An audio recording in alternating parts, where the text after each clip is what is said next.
Contract वाली बहू। नरेश की माँ अपने बेटे से मिलने दिल्ली आ रही है। इस बात का पता चलते ही नरेश के दिल में हलचल मच जाती है। नरेश अपनी माँ के स्वागत की तैयारी में लग जाता है। साथ ही उसे डर भी सताने लगता है कि उसकी माँ कहीं अपनी पुरानी जिद पर फिर से बैठ ना जाए। हे भगवान, इस बार बचा लो, अगले साल पक्का माँ की जिद पूरी कर दूंगा। तभी दरवाजे की घंटी बजती है।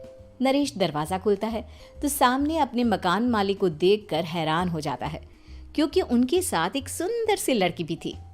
अब नमस्ते अंकल, कुछ काम था, मुझे बुला लेते। आपने क्यों कष्ट किया? अरे नहीं नहीं, इसमें कष्ट कैसा, मैं तो बस तुम्हें रीना से मिलवाने आया था।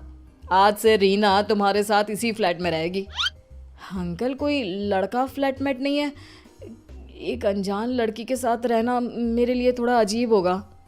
देखो नरेश, मैं तुम्हें पहले भी बता चुका हूँ कि इस फ्लैट में तुम्हें किसी ना किसी के साथ एडजस्ट करना ही होगा, या फिर तुम अकेले पूरे फ्लैट का किराया दे दो, मैं किसी को नहीं रखूंगा।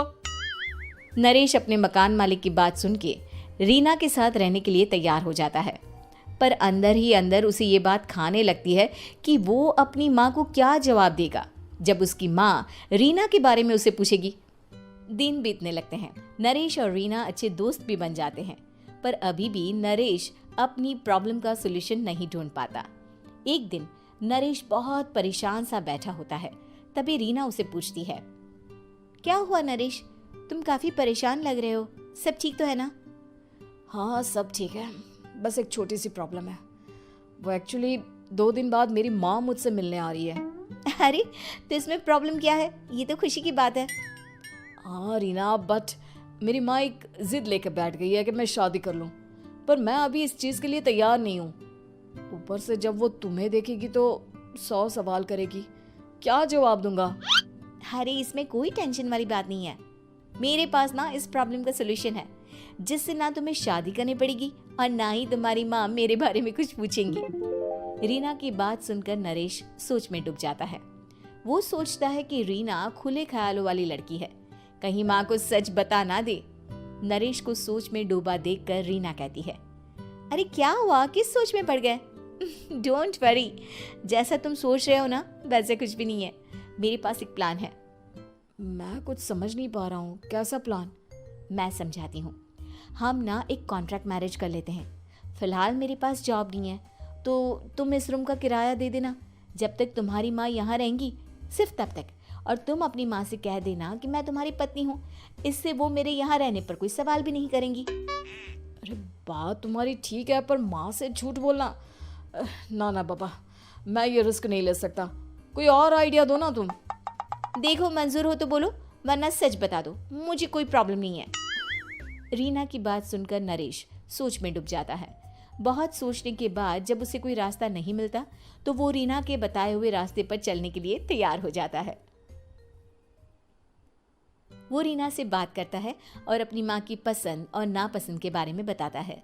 रीना भी नरेश की सभी बातों को ध्यान से सुनती है, ताकि कहीं उससे कोई गलती ना हो जाए। आखिर वो दिन भी आ जाता है जब नरेश की माँ उससे मिलने दिल्ली आ जाती है। नरेश अपनी माँ को फ्लैट पर लेकर जाता है। जैसे ही नरेश की माँ फ्लैट के अंदर जाती है, रीना उसके पैर छू लेती है।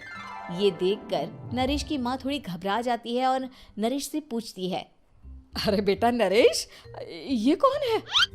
माँ ये आपकी बहू रीना है।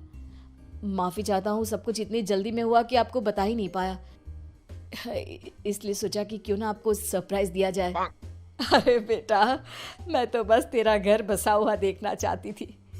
हाँ, बहुत अरमान थे अपनी इकलौते बेटी की शादी को लेकर, लेकिन कोई बात नहीं, शायद किस्मत को यही मंजूर होगा। ये कहते ही नरेश की माँ रीना को गले लगा लेती है।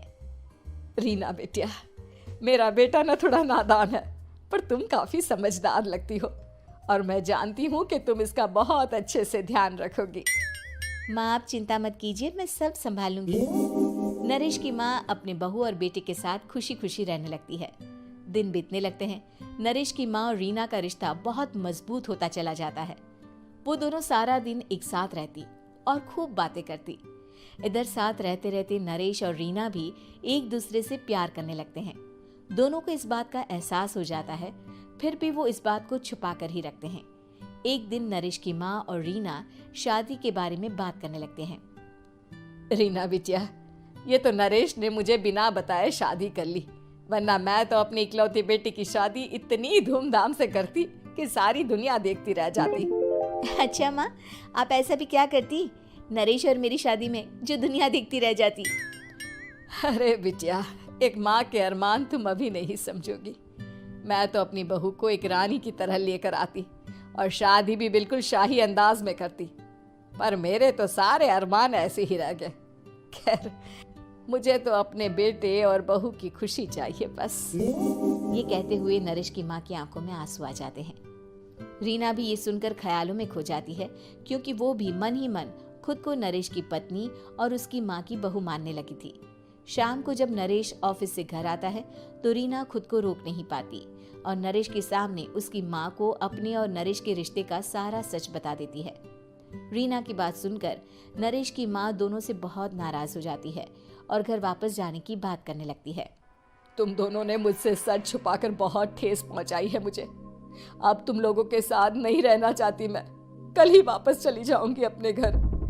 माँ, मुझे माफ कर दो, ये सब मैंने रीना के कहने पर ही किया है, वरना मैं भी आपको कभी ठेस पहुंचाने के बारे में सोच भी नहीं सकता।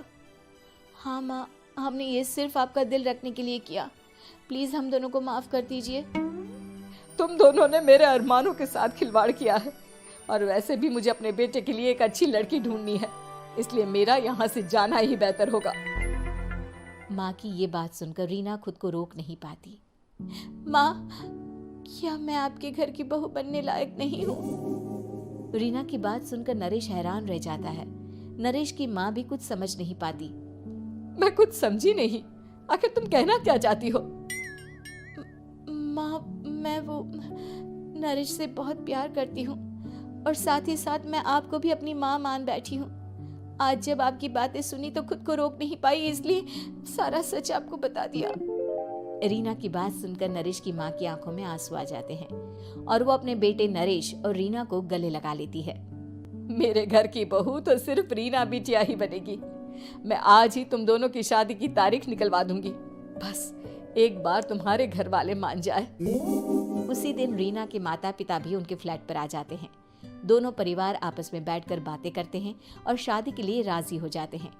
रीना भी कॉन्ट्रैक्ट फाड़ देती है और कहती है, सही मायने में मैं अब बहू बनूंगी, अब तक तो सिर्फ कॉन्ट्रैक्ट वाली बहू थी।